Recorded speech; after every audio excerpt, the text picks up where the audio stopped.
हिंदीमध्ये पण मला वाटतं दृश्यममध्ये तुम्ही काम हो. केलेलं आहे. तर ती भूमिका कशी मिळाली आणि त्यातून नक्की कशी साकारली भूमिका?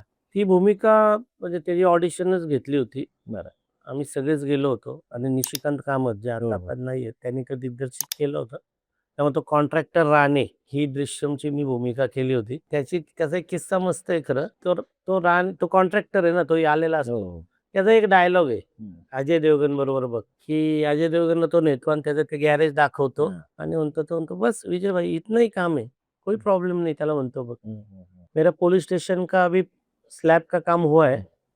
और मंडे से फ्लोरिंग शुरू होगा, तो उसके बाद ये कर देता हूँ." बघा आता, हां. हे काय म्हणलं, की स्लॅब का काम खतम हुआ है और मंडे से फ्लोरिंग शुरू होगा. आता हा डायलॉग मी तिथं घेतला. हा नॉर्मल आहे ना, ह्याच्यात हो. काय असं नाही स्लॅब का काम खतम होगा, हं.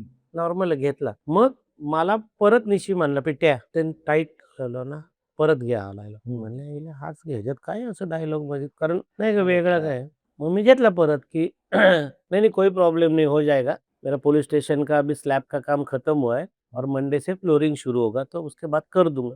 आता हे मी केल्यानंतर ज्या वेळेला मी चित्रपट बघितला ना, मला तेव्हा कळलं, की ह्या वाक्याचं महत्त्व काय हो, होतं. हो. मला माहिती कुठं होतं त्याच्या पिक्चर खाली काय आहे. हां. माझ्याच ह्याच्यावरनं तो करतो. बरोबर. अच्छा फ्लोरिंगचं काम आहे. जर सुरू होणार तिथं तो गाडतो हो. आणि जेव्हा तो जाताना दाखवलाय ना बॅग असं नाही हां, का हां, हां. फावड्या घेऊन, हो. तेव्हा अख्ख्या स्क्रीनवर माझा चेहरा येतो बघा एवढा मोठा. अरे एकट्याचाच. म्हणजे परत ते परत आहे. फ्लॅशमध्ये जातं. तर तो एक मस्त अनुभव होता. छान अनुभव होता. पण आता मराठी एवढं काम केलं, आता हिंदीमध्ये करावंसं वाटतंय का? किंवा अजून कसे काही प्रयत्न चालू आहेत का? नाही, नाही वाटतं ना 100%